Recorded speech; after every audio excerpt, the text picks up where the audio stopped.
Yo, yo, yo. Welcome. What's good? It is the crossover. You know what we do. You know what we do.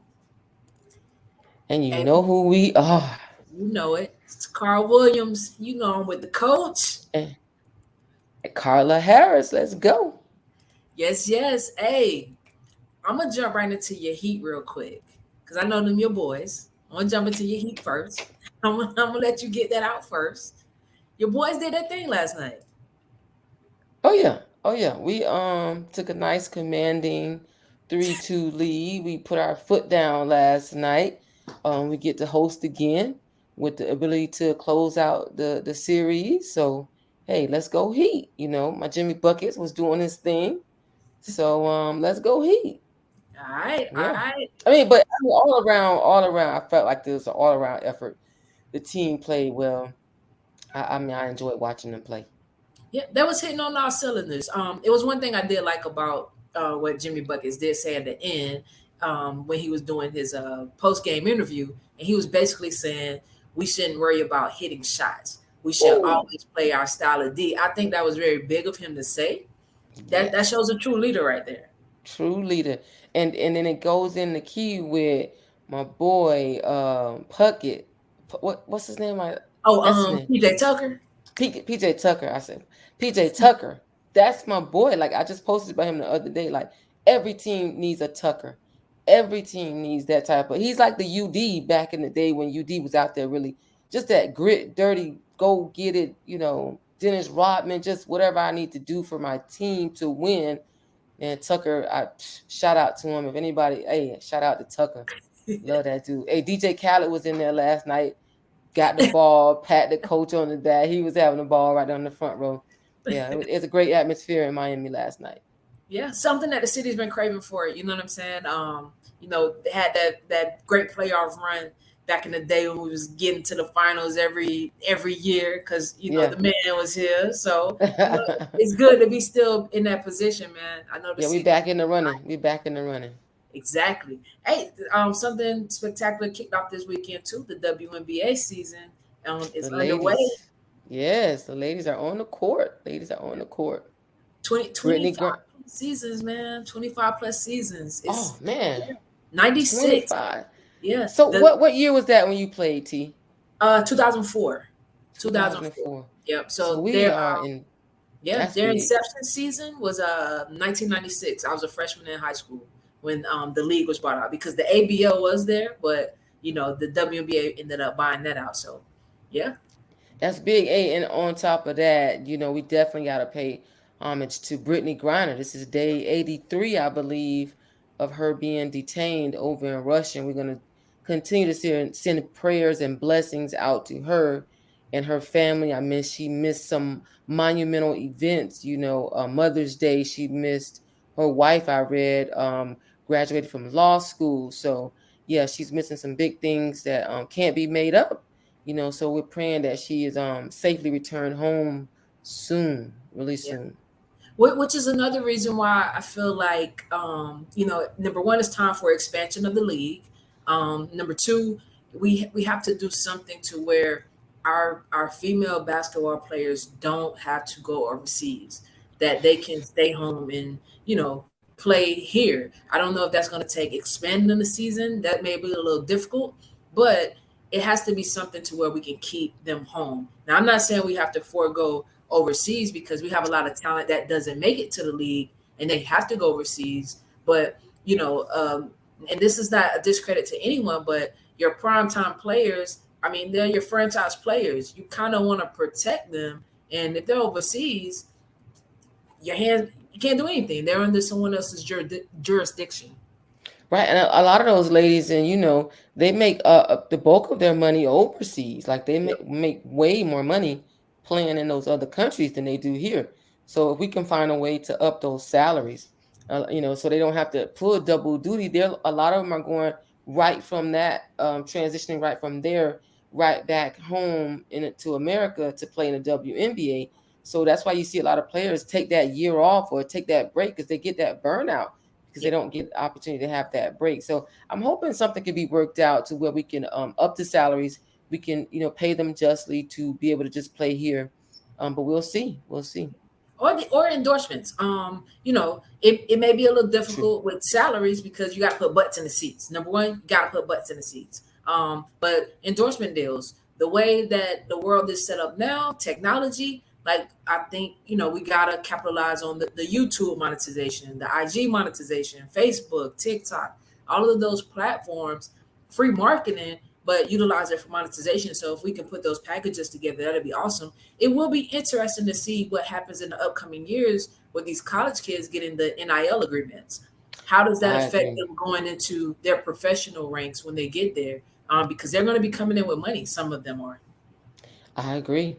Definitely something to look at. I didn't think of it that way, but yeah, definitely can use that advertising money, that budget to try to up the income for them. And then what are we going to do with these ladies and young men coming in with these endorsement deals already from the collegiate, which I love.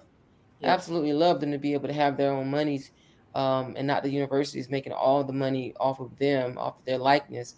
So we definitely, one, got to teach them financial literacy, but two, let's see how it's going to transition into those who make it to the league, and are those deals going to follow? Or are they going to get bigger deals, or how that's going to work?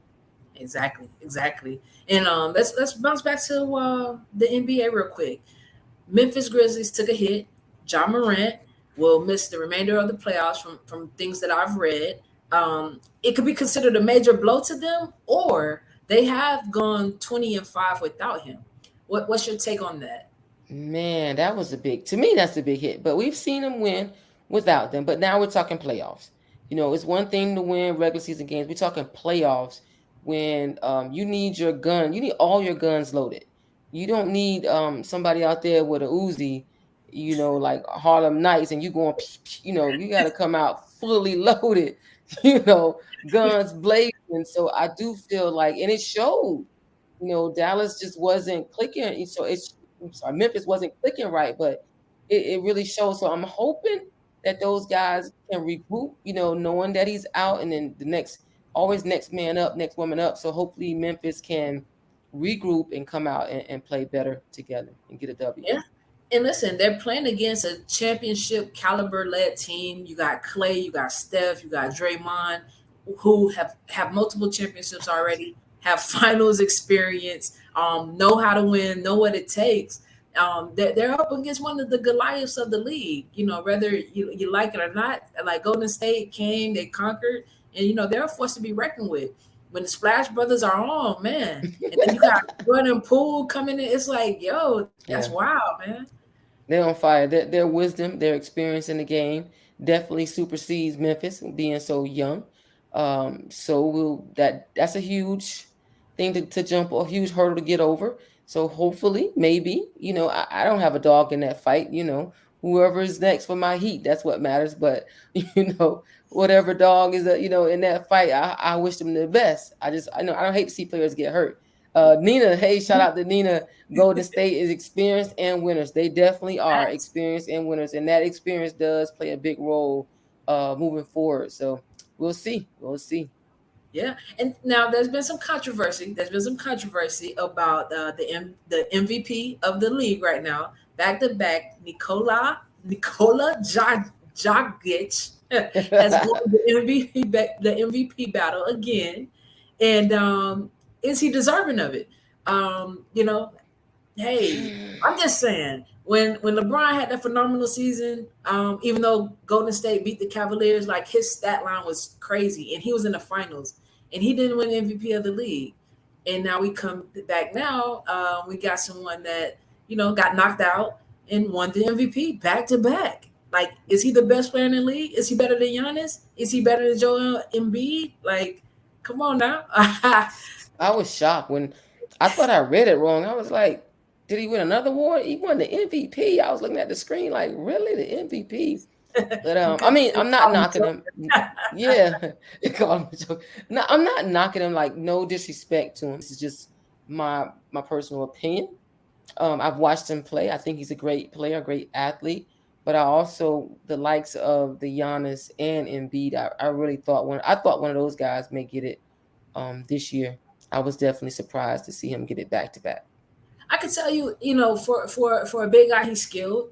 He's skilled. He's strong. Like he's tough down there. Cause just even watching Draymond try to battle them, like it's a battle when you go to defend him.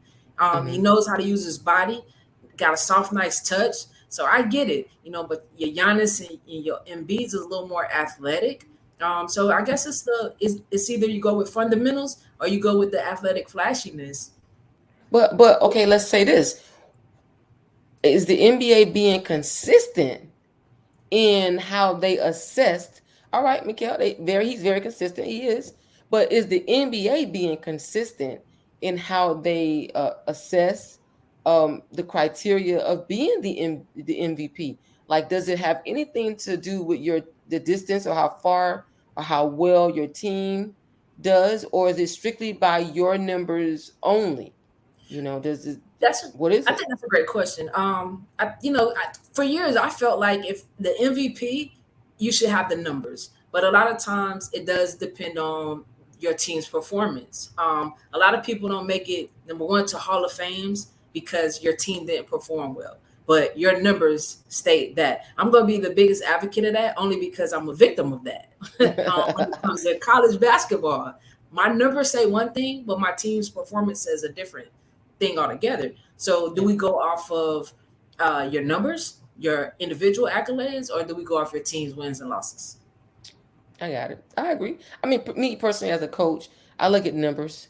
I look at the numbers of the players and see how they what they provide for the team, how they carry their team in terms of their output in the games day in and day out. I wouldn't just assess them by how far their team went, but it does matter to me if you're able to show and carry a team. I will say that I love LeBron. I do. He's one of my top players that I like. But I do know that he has won consistently with a cast. I haven't seen him win without a supporting cast per se. That has something to do with too. Maybe we don't have to worry about how far you go in just your numbers, or we look at LeBron. He went far with some teams, but he had a really nice supporting cast. He probably had the best cast in Miami. But in that Cleveland championship, I can't say he had a cast. Him and Kyrie, LeBron. K Love is fine. He injury prone. Number one, we know who Anderson Varejao is because of LeBron. We know who Z is because of LeBron. All right. This man took some. We know who you love. We know. Hey, you know who Craig Hodges is because of Michael Jordan? No, I'm just kidding. Craig Hodges can stand up and defend on his own, though. But think about that team that Kobe took. Kobe took Lamar. He took Paul Gasol, Meta World Peace. I don't know if he was Ron Artest or Meta World Peace at the time. I think he was Meta. I think he started out as Ron, and then he ended up, by the time it was over, it was Meta. Yeah. So, I think it varies. You know what I'm saying? Look, exactly, Mikal. You got to Google to remember LeBron's teammates. Right. That's what I'm saying. I know K Love. I knew Kyrie back in Cleveland. Tristan, maybe. Yeah. Only because of the Kardashians, but not really because of his output. Kyrie ain't been right since, as far as winning, on the winning scale. That's true. K Love, he was doing it in Minnesota, but when you come to the Cavs and then LeBron leaves, and I was like, K who? Yeah. No, LeBron is the man, and he already put the word out. He's not missing another playoff run while he in the league. That man is hurt right now. Interesting to see, man. It's gonna be interesting to see. I think that body needs some rest, and I think he's getting that. And he already invested $1 million in his body, and so does a lot of other athletes too. I do want to see what happens with KD when he comes back for this year coming up too. That's gonna be interesting. How KD and Kyrie do their thing if team's still together. Can James Harden and Joel Embiid bounce back on the Heat? Oh, the Heat. Yeah. Whoa, that would be big. Who we get rid of though? I don't know. Now you're gonna make me lose some nice pieces. Or what Nina said, he's not flashy, but he comes for business. Embiid heart isn't always there. I mean, he's been injury prone too, even though he's talented. Giannis is a beast, and I actually had him winning. Yeah, I thought Giannis was gonna win too. Yeah, I agree. She's not upset with the pick. Okay. He's skilled. All right. I mean, yeah, Tim Duncan, like you right about Fundamentals. that one. Fundamentals. Yeah, consistent fundamentals. Yeah, for sure. Absolutely. So we appreciate you guys, chiming in and giving us your feedback and your insight on it, because it's not about our opinion. We want to know what the people think. What do the people think? Yeah, exactly. Exactly, man. It's key. But I love the different varieties that we're seeing right now in the playoffs. Man, I hate that Ja Morant took that injury. Because man, if he develops a consistent outside jump shot, he's gonna be a force to be reckoned with, because they're laying off him right now, and he's still getting to the cup. Yeah, like and he's gonna penetrate, and he's still able to penetrate. If he that's something that Michael Jordan had to work on too. Yep. When Michael Jordan first got in the league, it wasn't a consistent jump shot. Like that was something LeBron James had to work on, getting his jump shot together. So, I think he'll continue to improve on those areas that he's not so strong in. I think he's committed to that. I wouldn't be surprised to see him as an MVP candidate one day. I think he's got that type of skill set to be a possible MVP candidate one day. I don't know if it'll be for Memphis. He may need a better cast around him. But I do see him skilled enough to do that. Man, Memphis reminds me of those guys you go play with at the park. Like you go with your five, and like y'all ain't getting off the court. Like it don't even matter. Yeah, we straight street ball in this thing. Like that's what Memphis give me. But they're so together. I love their team chemistry. They're just so together. You don't find that. Nina said KD stay angry too much. I don't know what to say. Like KD, Irvin, I don't know what's going on over there in Brooklyn. They really got to get it together. It's a tough rebound for them. I don't know how the offseason is going to play out for them. And how much longer does KD have in him to keep bouncing around from year after year? So I don't know. It's a tough one. But how about, let me ask you guys about this. What everybody's talking about, the dads, like Ja Morant's dad and Ball, the dads. We always wonder about or criticize, as we just finished Mother's Day and Father's Day is coming up. These fathers are very present in their sons' lives, and then people are criticizing them for their presence. But yet and still there's a lot of young men in the league, like LeBron James himself, who never knew their fathers. So why are we criticizing these men for being so proactive and so visible in the lives of their superstar athletes, superstar sons? Man, people just need something to talk about. People need something to talk about, because I think it's very important to have a supportive father in your life, especially a supportive Black father in your life that's keeping you on the right path, making sure you're doing a thing, and they're just proud of their sons. You know what I'm saying? That shows you like the work that you've put in with your child, not just about training them on the court per se, but just pouring into them in life, because those guys are well spoken. They're all about the team. Like you don't see them kind of just promoting and showboating themselves. I know I see Ja Morant always talking about his team. Even the Ball brothers. Like it's about team, and they just understand. When you are privy to knowing that you got something special, I think as a parent, when you have something special, I just think it may change your dynamic sometimes of how you handle your kid, because you gotta protect them from other people that's trying to pull at them all the time. So I think you go into protective mode. No, I agree. I was gonna say I think Ball definitely goes into a protective mode. He's that Papa Bear who's gonna be over there, and if he's not gonna be confident, because there's a borderline, confidence and arrogant, or cocky, however you want to say it, about his son's ability, then who will be? So he's supposed to go out and promote them. And a lot of people were borderline, before his passing, they wasn't so fond of Kobe. Yep. Because Kobe was really borderline that cocky, arrogant, guy, but he was really confident when she really knew him. And you understand the work he put in, and as I watched the film about him and the work he put in, hey, he has the right to walk out there saying, I know that I'm going to take this shot. I know I'm going to make this shot, because I outwork you. I've done this shot. I've made this shot, or I've taken this shot multiple times, preparing me for this moment. So I have nothing but respect for that. And Ball, saying that about his son, it's like, we put in the work. We've been dreaming about this moment for a long time, and now we're here. We're going to take advantage of it. So shout out to him for doing that. Absolutely. And think about this, Bruce Lee, he practiced one kick. It's mastery.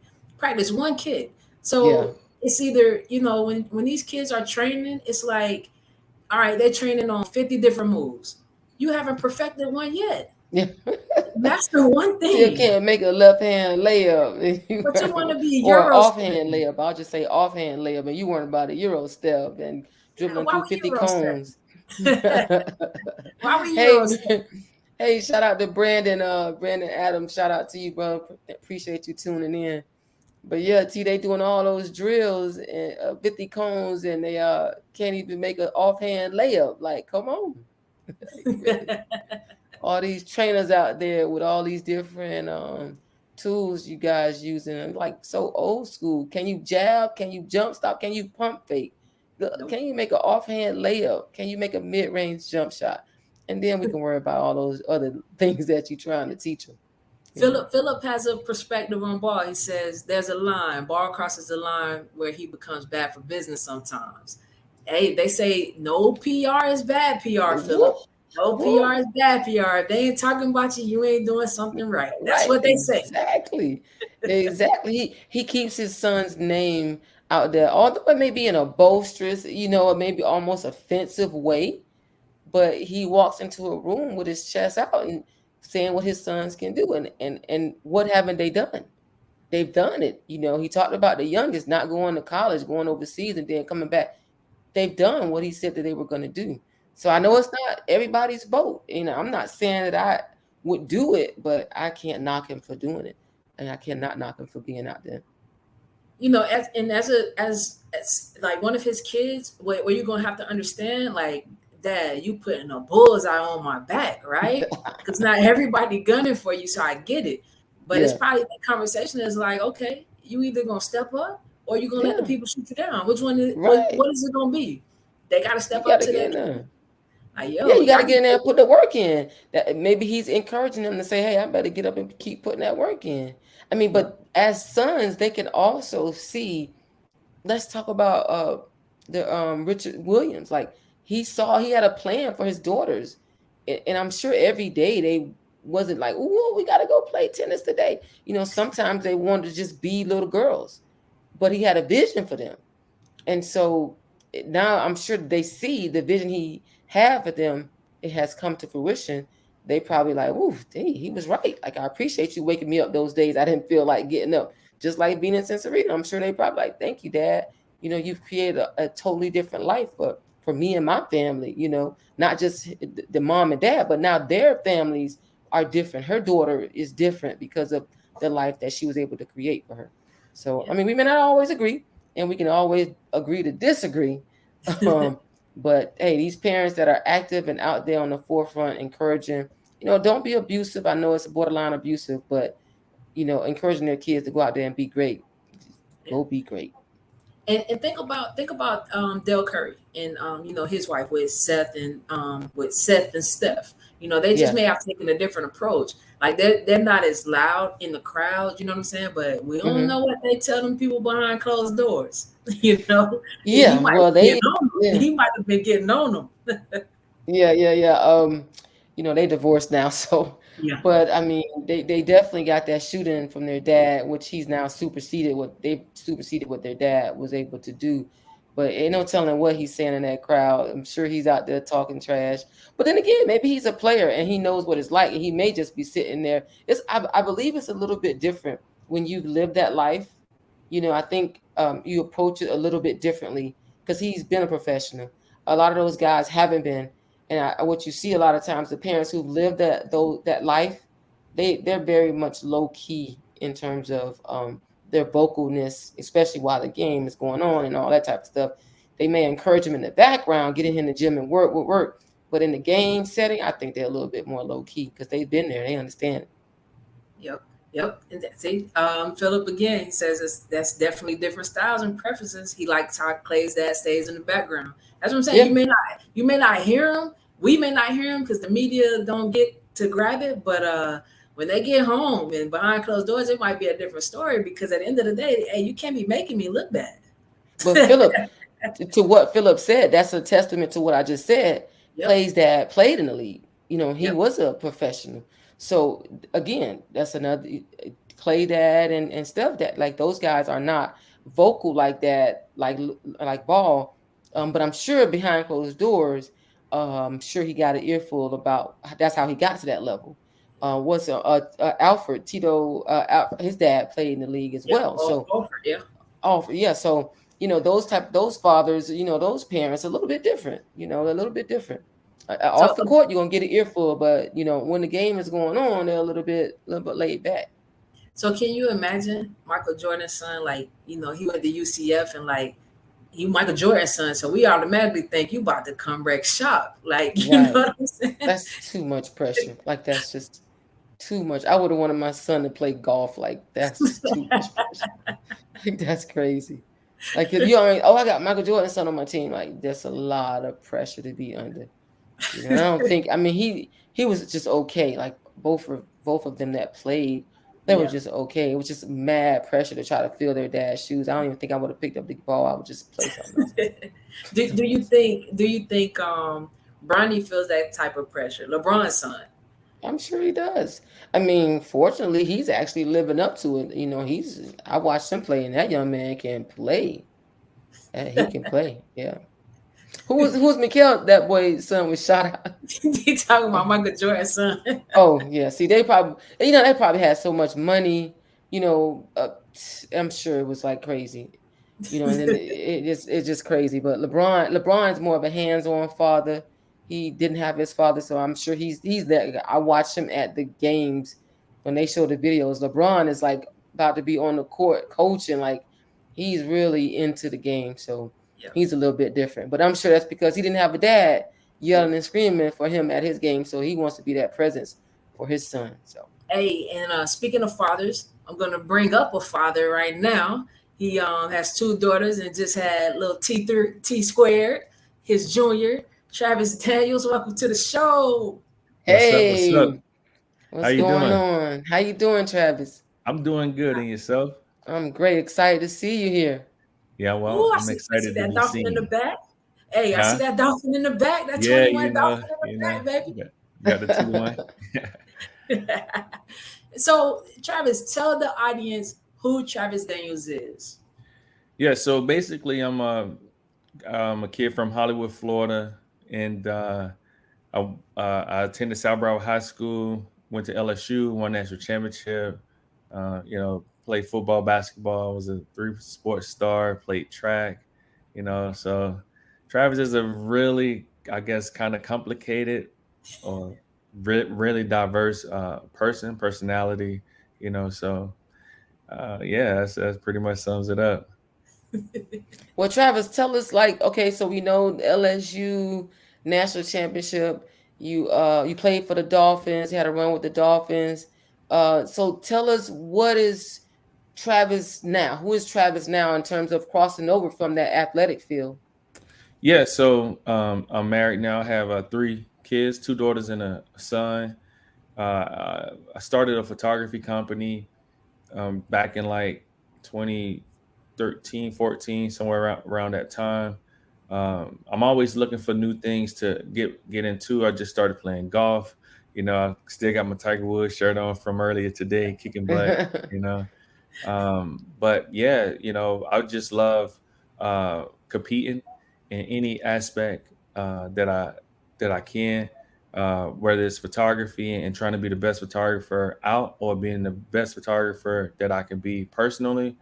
And even when it comes to playing golf, like one of my buddies I play with often named Ryan, he's been playing for like 8 years. I've been playing for like 7 months. And every time we go out to play, he killing me. But I am texting them like, today is the day. So you got to you know, believe in yourself. It's all about how you believe. What you believe you could do. exactly. So, tell the audience about like any obstacles you had growing up, from where we're from, Hollywood, without the ages, Yeah.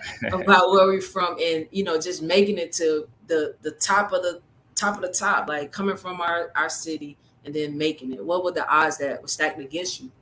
Yeah, so I had a lot of odds stacked up against me. Just like you say, being from Hollywood, Florida. Like a lot of people, when they come to South Florida, they think about Miami only, and when they think about like tough areas, they think more about Miami because it's a bigger city. But right in Hollywood, like it's like 12, 13 blocks. There's a lot of things that's happening on a day-to-day basis that people overlook, but we live in there, we experience it on a daily, so having so many people around you selling drugs, doing drugs, going to jail, uh, friends cutting school, smoking weed, doing all of those things that you see on a daily basis, so growing up, it was kind of tough in a sense, but for some reason I always just had a belief in myself that you can be who you are and you don't have to follow anybody Mm. else, and to like fit in. I remember early on when the guys started like smoking weed and doing things like that, be driving in the car at like 13, 12, some of us could get the car from our parents and drive around and everybody be passing the weed around. And, I always would be like, I'm cool, and sometimes they'll be like, oh man, it ain't cool, you ain't cool, it ain't, it's not this or that. But I really didn't care what they thought about it. I would just tell them, if I don't do it, it's just more for you. Mm. That's you that know self-confidence, that self-esteem, and not worrying about fitting in. I think that's something that our young people really truly struggle with today. A lot of them want to fit in and want to be liked, and they end up following the wrong crowd, and it's being detrimental to their success and to their progress. Yeah, yeah, it's really huge, and with social media, it's even magnifying things more because you're able to see more. You see more people with the nicer clothes and money, and presenting this lifestyle that's don't seem like it's really obtainable, but you really want it, and for some reason, I just had it built in me to just focus on what I'm doing, enjoying just hanging out with my friends and playing different sports with them, and really not being caught up with any other thing. Like I never looked at anybody in any type of way for what they did. It just, if that's what you want to do, it's fine. But me, I'm just gonna go and do this. When we was like in elementary school, playing little league, going into middle, those decisions started to be made early. You was either going to practice or you was going on a corner. It was one or the other, you know. And me seeing police officers chasing people, slamming them on the ground, putting them in the back of the squad cars, and at a younger age, guys leaving for like 21 days, going to the detention center, and hearing the stories about what's happening inside of there, it just never really seemed like a lifestyle that I thought was good for myself, and I just did everything that I can to stay away from it. And sports helped that out because after football, it was basketball. After basketball was the track. Then you back again to There you football. go. Yeah. So talk to us about your experience of playing with. You played with one of the best college coaches in the game, Nick Saban. How was that experience at LSU? Like the system he ran. Like talk to us about that. Yeah, so it was really tough, but it was really kind of to the standard of what I was already used to. One thing that I loved about growing up the way that we did and playing for Northeast Optimist was each year you would pretty much have a different set of coaches as you progress from the 90-pound to the 105 to the 120. The coaches were not following you through the phases. So what was great about that was we was able to get coached by a bunch of different personalities where you may be the star on the 95, but when you come up to the big boys, to the 120, those coaches, they don't care nothing about that, and they're going to coach you tough as if you never scored a touchdown or did anything before. So that precedent right there was helped me out a lot. When I got to LSU, I mean, my coaches, Coach Antonio Williams, Coach Buddy Brown, and a list of others, Coach Purcell. I mean, I can go on and on. But they told me, that Coach Saban, he's a tough guy. He's not a pushover. So you really have to have your mind right. So when I met Coach Saban, he like 5'7", something like that. Little guy. So I'm thinking in my mind like he can't be that tough. But man, when I got to LSU, oh my God, he was like all of those coaches in one.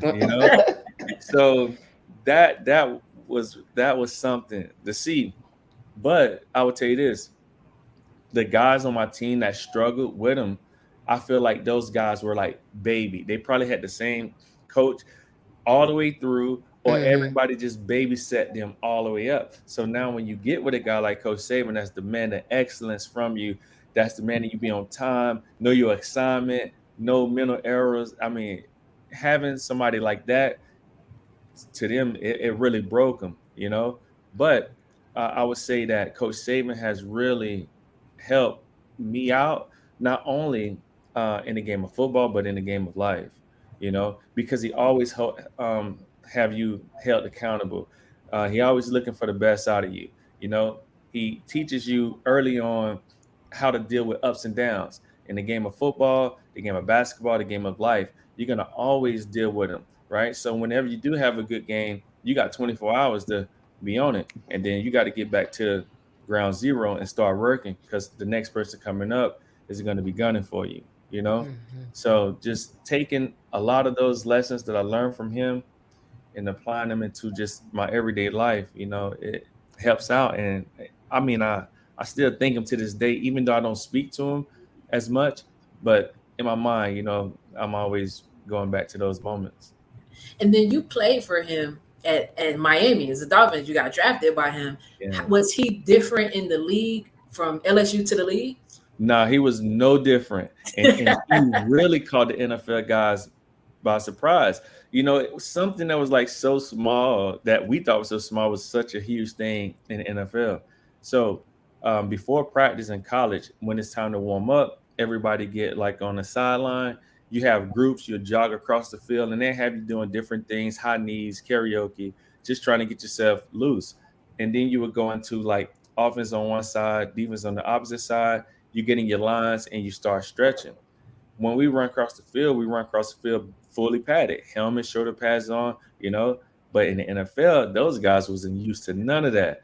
So, I mean, some of the guys made such a huge deal about running across the field with the helmets on. And I was surprised. I was like, y'all don't do that? Like, we the only one that do that? The different, like, guys from different colleges, nobody was doing anything like that, So he kept everything the same. His approach, how he talked to you, he didn't care who it was. You could be a Hall of Famer. You could have been to 5 Pro Bowls. It didn't matter. He wants you to do it like this. This is the way that we're going to do it. I don't care nothing about what you did last time. I know this word, So he was the exact same. So for me, I hear a lot of you saying accountability, discipline and accountability. He preached that discipline and accountability. He preached it. When I tell you, in 2003, when we won the national championship, we had a really talented team. But what made us win was that everybody was very disciplined. When I was playing my cover one man-to-man matchups, I knew that I could not get beat on the deep ball. So I wasn't going to get that up, right? He always tell us every coverage have a weakness. So we're not going to get beat where the defense say we cannot get beat. If I'm supposed to take away the inside's taken away. If they catch that out, we're going to compete on enough of them that we'll break them up. They're going to catch some because they're on scholarship too, but the odds are going to be with us if we do it this way, and everybody, I mean, the team bought into it. You could feel it. Like, I know I don't have to try to jump that route because I know that guy going to be there. I'm going to stand the third. When guys give up plays, it's because they're trying to compensate for something else, somebody else. They think somebody's not going to be there, and then they dive bite on that out route, and then the dude turn it up, and now the ESPN theme song is playing on your head. Yeah, we had to limit that. You know, highlights. They got the highlights going. Got them going, you know. So Brandon said that's the Nick Saban way. That's the Nick Saban way. yes, yeah. It is the Nick Saban way, man. And when I tell you, not only do he get that out of the players, but the coaches, the people that cook the food, the bus driver, everybody is under the same type of pressure. That food ain't cooked right, he on them. Yeah. You know, that bus arrived late, he on them too. The cops don't get there on time to take us to the airport, he on them. You know? So everybody is held accountable, you know, Wow. at all times. I mean, he don't let up at all, like at all. From warm-ups. So we had this thing called fourth quarter program. So fourth quarter program is like a conditioning during the springtime. First time you go in there, you see in an indoor facility, they got tons of garbage cans all around them, looking like what's going on in here, you know? So since you're in the indoor, there's enough like wall for everybody to kind of like lean against and like do leg swings and everything like that. If he catch you like half doing it, we starting the whole thing over, you know? So Tonio say he glad you eventually listen. yeah, hey man, Coach Jodem, when I tell you, Coach Jodem, they really prepared me for what I was getting into. I didn't understand it at the time, right? Because we didn't have nothing to really to gauge it by. We knew that Coach Tonio and everybody's going to coach you tough. But when I got to LSU and I was able to see how Coach Saban sometimes was impacting certain guys, I always resorted back to what I already been through, right? So let's say if you miss a tackle or something, right? Saban, he gonna go off. You're soft. You don't want to tackle nobody. I mean, he going in on you. Me, all I hear if he say anything to me like that is make the tackle. All those other words, I don't hear nothing. So I'm always feeling the way I feel. Like right now, how you feel right now. This is how I feel out there on that field in front of 100,000. The TV on. You know, we on national televised game. I don't feel nothing. If anything happened and he start that talking to me or anybody else, all I hear is make the play. Yeah. All those other words is just crowd noise.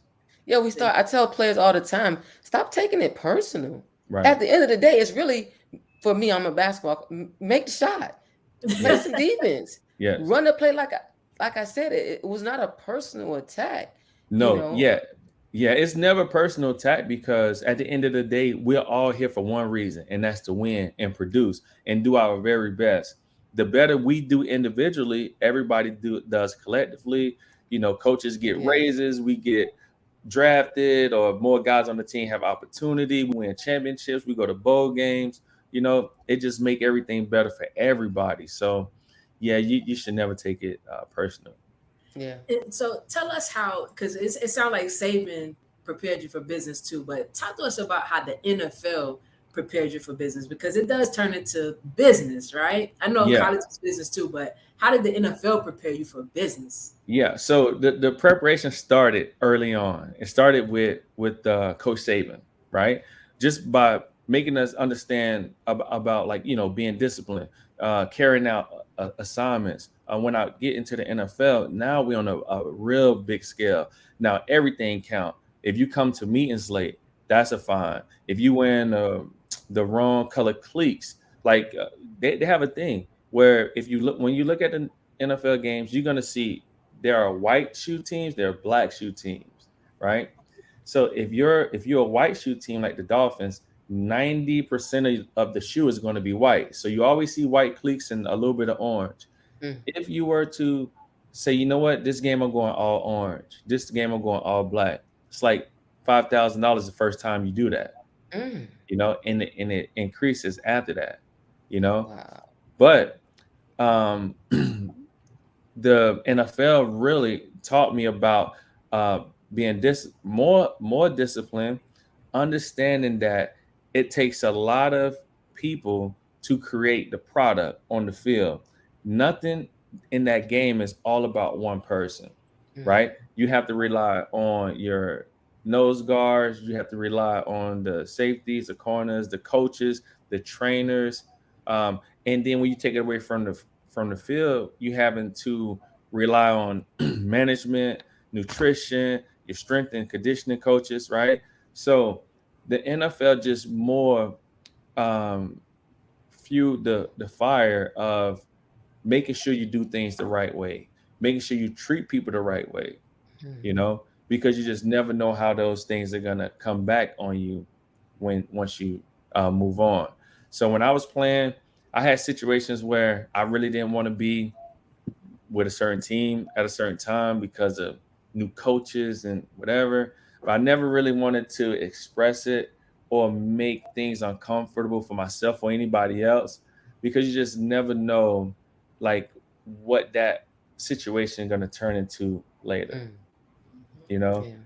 And it was crazy because one story is that we had this GA. His name was Adam Gates, right?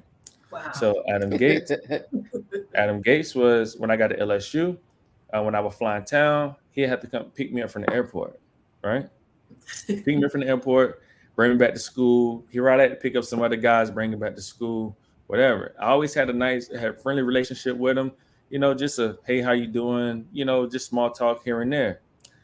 Now I get into the league. I see Adam Gates. He's with the Lions. You know, I see him. You know, before the game, after the game, we always talk to each other and keep going. Next thing you know, he's in Denver. Next thing you know, he's the head coach for the Miami Dolphins. This is a person that was like on the totem pole. He's all the way to the bottom, right? Yeah. And Adam brought me in multiple times, talking to the rookies, doing other things like that. That had I had a bad rapport with him, he would have never did that for me, you know. Yeah.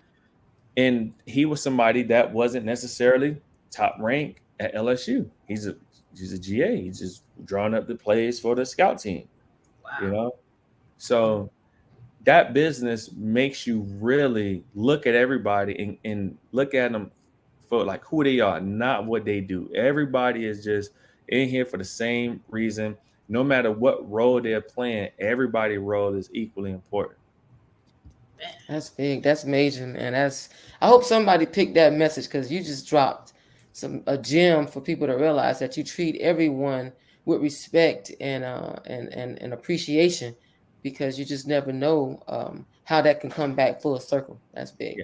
Yeah, 100%. Like right now, I go play golf.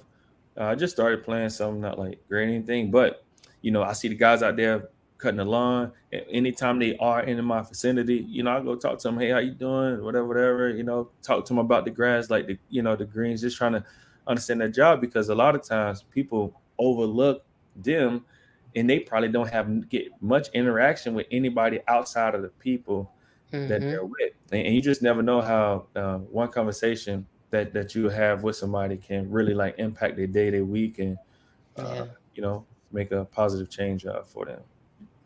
Travis, tell us what birthed Travis Daniels photography. NFL player, was photography on your mind growing up? What birthed the idea? Yeah, so long story short and kind of long, I'm playing in Kansas City, and this is like my 6th year in the league, and my mind would be turning sometimes like, you know, what do you want to do after you play? You know, Coach Saban already told me whenever you finish in the league, if you want to come coach, hit me up, you know? So I always got that in the bag. But I wanted to see if I could do something completely different, you know, to go all the way against the grain. So I'm in Kansas City. I'm getting my ankles worked on. I love looking at photos and magazines and stuff like that. And I see one of the doctors coming to the training room to talk to the head guy, right? So as he walk in there, looking at him, like, man, you know, he an older gentleman, and you know, he make a pretty good living, and he not killing himself to make the money, right? So I'm like, you know, dang, I don't know how much longer I want to do this. I don't know how much longer I can do this, you know? Like, dang, what I'm gonna do once I finish, right? At the time I had a magazine in my hand, and I was looking at the picture, and I was like, you know what? I wonder if I can create a photo that somebody will like the way I like this photo, right? So after that day, I go up to our head photographer. His name's Steve Sanders, right? So now back to the NFL. The NFL is such a big business and they do everything so great. Anything you could want to get into, they have basically like the best marketing, the best accountants, lawyers, profession you want to get in, you can link into the some of the top people in the prospective fields, right? So I go talk to Steve, like, hey Steve, man, I really like photos. I think I might want to, learn how to take them better, become like a photographer. So I was like, I got a camera, sure team. So I bring the camera in the next day, and it's just a little basic camera, like probably like $400 joint from Best Buy, right? So he like, well, if you want to take pictures like this, you need these type things, right? So I'm like looking at the lenses and I go back to the house and Google it. And I'm like, dang, like this thing costs 6,000, 11,000 for a lens, And something about it, it just kept drawing me in. So every day after practice for like basically almost like 2 years, I would meet with him after everybody gone. I'm meeting with him for like an hour. He's teaching me about like ISO, shutter speed, and how all of these things work. So at first, it was pretty tough because I'm like, dang, so numbers equal pictures, right? So he like, yeah. I'm like, oh man, I ain't never gonna get this. Numbers make a picture, because the camera is not automatic. Like your iPhone, you just click it and the camera take the picture and tell you what it is. Mm-hmm. And these cameras that we're using, you got to tell the camera how light it is outside, how dark it is, what color the person clothes are wearing, what's the skin tone, how do you balance the skin tones in all of the different scenarios. Because when you're outside, not only do you got the person in the clothes, you got the street, you got the trees, you got the water, birds, So you got to really pull that picture together. So after a couple weeks or months, actually, meeting with him, we started going like downtown Kansas City to different areas, taking pictures of like flowers, whatever. And then it was like, okay, take a picture of like this person. They don't know I'm taking a picture of them. They like cross the street and I got to like take it quick, right? Because they might leave. But that was training me to like shoot fast, like understand the camera, get the settings down right. This way I can be really efficient. So it started that way. And once I retired, my last game, I knew it was my last game. Like, I prayed before every game, and I just prayed like, God, if you get me off the field the way I walked onto it, I'm not coming back. And after that game, it was 2 fingers up. Let's get the camera. Let's go. Wow, man, that's awesome, Travis. That's an awesome story. Discipline. I just reading Mr. Pender's comment. We go back to discipline, though. Even you got to have discipline in your photography business as well. And being consistent with learning all those things that you did and going out and developing those pictures and creating that memory for people. Yeah. So photography and football go hand in hand, right? In football, in all sport, when you first get to, let's say, off-season workouts or anything like that, if you have a conditioning test at the end of it, on that first day, if they made you do it, 90% of the team will fail the test, right? So we have to go through the process. We got to lift the weights. We got to run the sprints and the long distances, the short distance, like all of those things to get to the point where when it's time to do the conditioning test, you should be able to ace it if you've been doing your job. Mm-hmm. When I first started taking photos, the photos looked like trash, like it was terrible, like really bad. But I knew if I just stick to the process and keep training myself, keep looking at images, keep studying it, by the time 6 months, 7 months, 8 months are going to go by, I cannot be the same camera person as I was on day one. So having that understanding helped me out a lot when it came to photographing weddings. Football really came into play, right? Because in a football game, you deal with ups and downs, right? Those ups and downs in photography could be the client loved the photos or the client don't really like the photos, right? Because somebody love it, do you start feeling like you the man, and you could just walk around your chest out, right? If they say, "Oh, I really didn't like this photo as much," do you like go in the dumps and want to put your camera up and never use it again? You know, so for me, when somebody love the photos or they give me really good remarks back from them, it's like, okay, I appreciate it, but now they're watching, so now it's time to go deeper, really get in there. You got everybody looking now. Let's turn it up. If somebody say that they don't like them as much, now it's like, okay, let me assess the situation. Let me look at the picture. Did I pose them wrong? Did I use the right lighting? Was my shutter speed off? Like, does the camera have like some shaking? I mean, the picture is not all the way tack sharp. Did I shoot it from a bad angle? So I'm never feeling up or down. I just feel the same all the time. In football, you have to deal with a lot of sudden changes, right? So me playing defense, the offense could be driving the ball down, and it look like they're doing great, and then they fumble, right? As a defensive person, I can't go, oh man, they did it again, right? What I have to do is say, okay, what's the situation? They're right here on the 20-yard line. They can't get in. We got to give them 3. If they far out, we can't let them get more than 1 first down. We got to make them punt or attempt the long field goal. On the wedding day, been down here in South Florida, right? It could be nice and sunny outside, but then it start raining. What you gonna do? Your first game plan is not happening no more. You gotta keep it going. And you gotta transition and make the client not feel any way about it. That comes to the scouting, right? So in football, I would scout Tom Brady, Peyton Manning, first and second down, third and 2 to 6, 7 to 10, 10 plus, right? I scout the venues that I'm going to shoot in. So before I get there, I already got a game plan down. I know every shot I'm going to take, where I'm going to take them at. I'm always ready to deviate if it happens, but I go in there with a solid plan, Even the couples, I have to study the couples because everything is not going to work on everybody. Sometimes the guy is a lot taller than the girl. Sometimes they're the same height. Sometimes she's taller than them. How do you manage those situations? If the guy's shorter, you can't put a stool and tell him to stand on it. Hurt his feelings.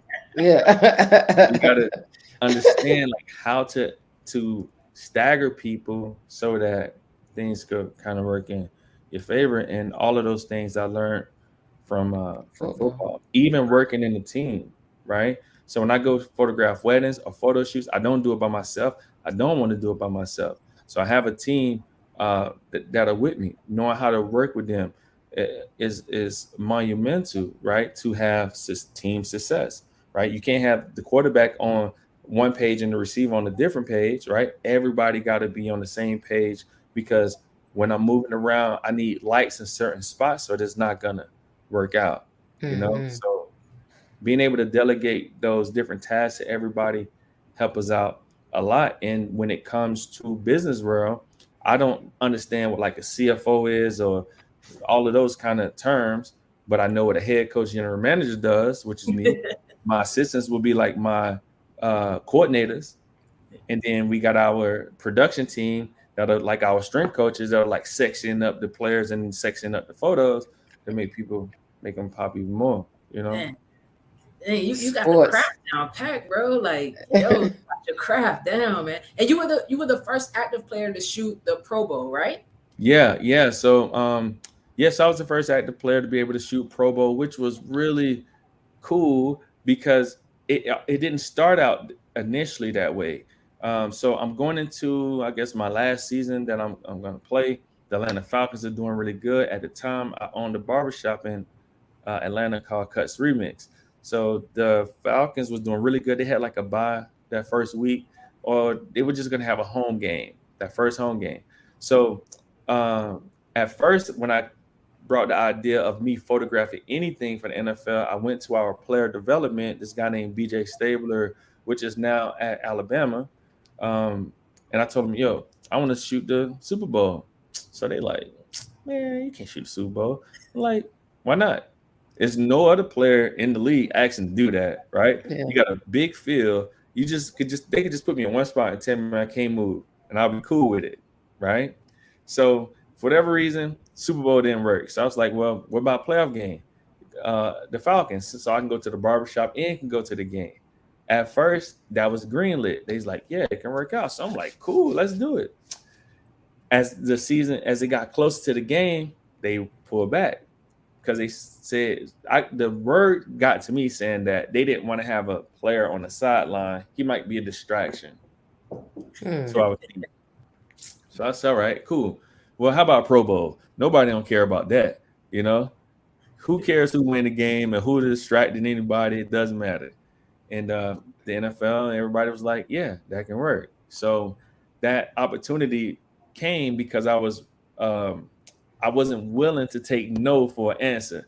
Like Persistent. some way, somehow, y'all about to put me on this sideline that somebody's this year. You know? Not, because I already knew going into it, I wasn't gonna play no more. You know? So I need to do it like right now because it's really hard for those phones to get answered sometime when you're not in the building. So I need to make all of these plans. I need to execute this plan before I get out of here. And on my way out, now I can get all these other phone numbers from everybody else. And then I can kind of work my way around it from that point. The game plan. Man, had the plan. Had the plan. He had the crossover plan all together. But I mean, one of the biggest things I took from your whole story, Travis, is that this game of football and just sports in general has really been instrumental in the man that you are today, the photographer that you are today, just the whole person that you are in terms of your discipline, your work ethic, your willingness to transition or cross over into something new, to challenge yourself to something new, and to not just be one-dimensional. You know, to not be able to accept a no and that I can't do it. So that's amazing. I tell everybody, if you don't do anything, whether your child is the star player or not, I believe being around sports and the team camaraderie that's built, and if you're under the right tutelage in terms of coaches that's teaching discipline and accountability, it will carry your child beyond the sports. They may not get a scholarship, but it will take them into the business world, into the college, world, into the workspace. Is instrumental in the lives of those who played sports, man. It's really big. Yeah, it is, because there is no other ways in life that you're going to deal with as many ups and downs at such a young age for such a long period of time, whether it's from 8 years old to 18, or if you keep going after that, right? Because you got people catch a pass on you, they block your shot, they steal your ball. Those are negative situations, and you got to bounce right back and get back focused and lock in. And if people would more do that once they transition out, they'll really see that they are able to have the same type of success, right? I knew that once I finished playing and I started photography, I knew it was gonna go, because I felt like if I made it to the NFL, to the highest in this profession, then why can't I do it with this? All I got to do is apply the same things that it took. When I listen to Tom Brady or Warren Buffett or anybody, Floyd Mayweather, right? They all doing different things, but it's always those intangible things that are always the same, and they just applying it to whatever it is that they're doing. Like still to this day, right? We have I photographed maybe probably like, I don't know, 300 weddings, more, something like that now. And I still study photography like I never did it before. I still walk in the mall and I see Polo ads or Gap ads, and I take pictures of it. When I look at the photos, I'm like measuring out like type of lens they was using because of how the photo looked. Like what height are they shooting from, to get it.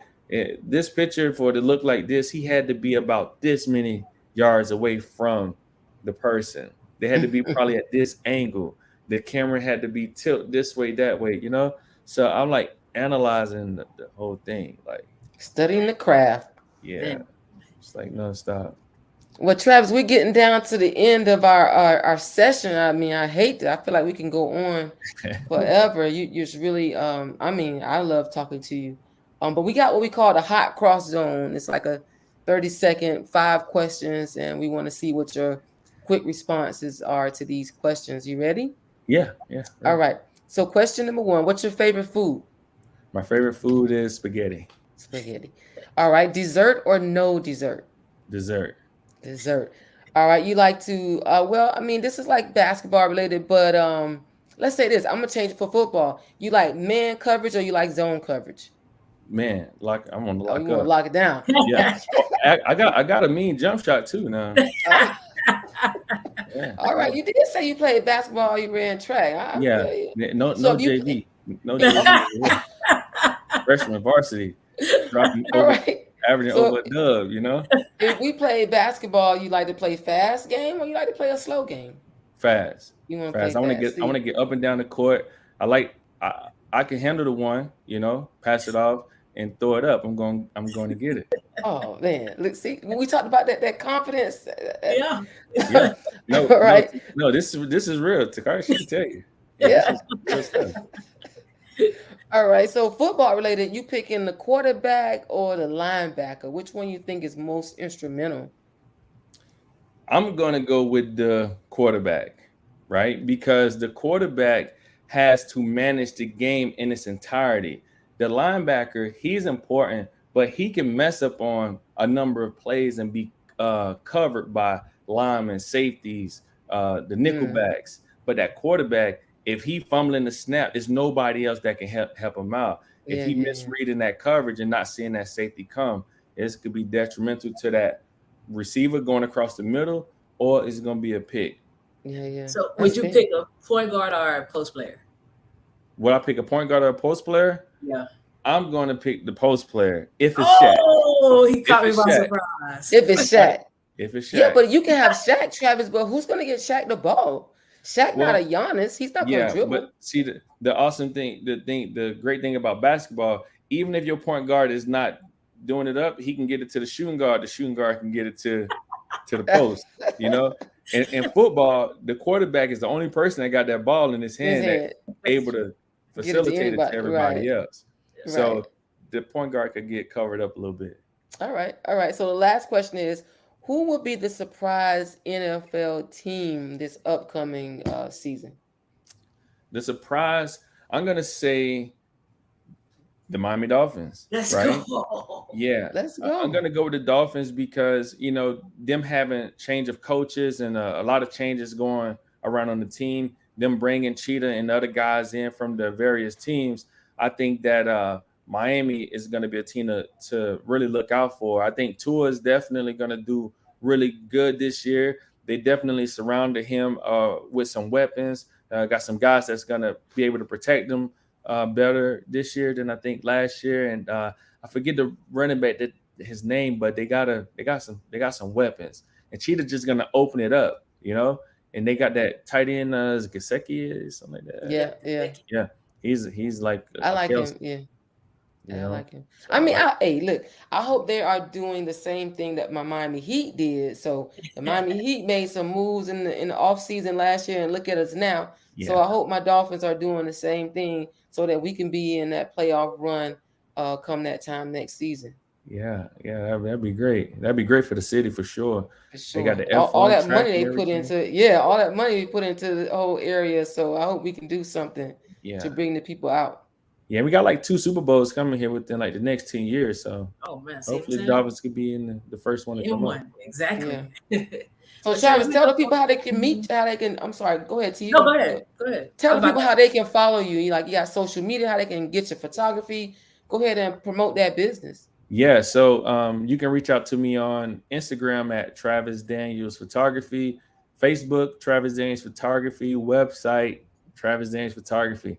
I wanted to keep it like super clean and super easy for everybody to just easily navigate through the different social media platforms. But yeah, man, definitely come follow us, come check us out. If you're getting married, know somebody getting married, or you just need professional shots, all kind of photos, I could definitely help you out with those. So yeah, check us out, Travis Daniels Photography. And you'll be doing some upcoming coaching courses as far as photography is concerned, correct? Yeah, yep. So we're starting this series called the Playbook Series, and basically it's a play on photography and football. together. We just completed our first posing series, and we're gonna have some more coming up fairly soon. That was really awesome to do it. I had a couple people reaching out to me about classes before, and it was just like, I don't know. And then I just tried it out, and man, it was great. So I really had a good time with it. So I'm going to have more classes. I'm going to do some stuff at this Canon showcase coming up in New York, and I'm going to do some teaching in Baltimore, like in November or something like that. So yeah, just moving. Awesome, man. We definitely appreciate the time. Thanks for coming in, blessing our audience, man. Success along the way. I already know you're gonna do it because I used to cross you over, so that's how you got. Oh, yeah. Let me tell you a quick story though.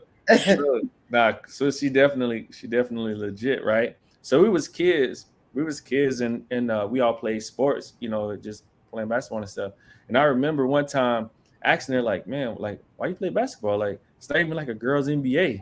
And she was like, well, when we get bigger, you just never know, right? And it was crazy to see that, WNBA came, boom, then she go play in the WNBA. So that was like crazy. And for us to be cousins and to have watch each other like progress in our respective fields, and you went to Texas A&M and it's killed it and crushed it in the Legends, man, that was like so big time, like so proud, like telling everybody about my cousin, like, look what she did, you know what I'm saying? So same. And we appreciate it. Awesome. Dion was Child's idol, man. He was Dion, and then he was Peter Ward in high school, bro. So Coach Tonio, I see him chiming in. Like, so when I played at Northeast, I would score touchdowns. I'm talking about, I look like Dion in the flesh, hand behind the head, ball out. I was like that. Coach Tonio, when I got to high school, don't bring that over here, son. Hey, man, what am I supposed to do? I got to do something. Shut it down. Yeah, he shut it down. But yeah, it was a good time. Yeah, that's awesome, man. Blessings to you, Travis. I mean, great. You seem like a great man, and I mean, I'm just so impressed from talking with you tonight, and continue to do great things. And I'm looking forward. Hey, I want to be looking out for some of that teaching, some of that photography. So definitely appreciate you. I appreciate it. All right, man. You take care. All right, thanks. All right. Man, Carla, listen, straight gems, man. Straight gems. Yeah, that's another amazing guest tonight. And people didn't know. Some people didn't know you guys are related. That's your cousin.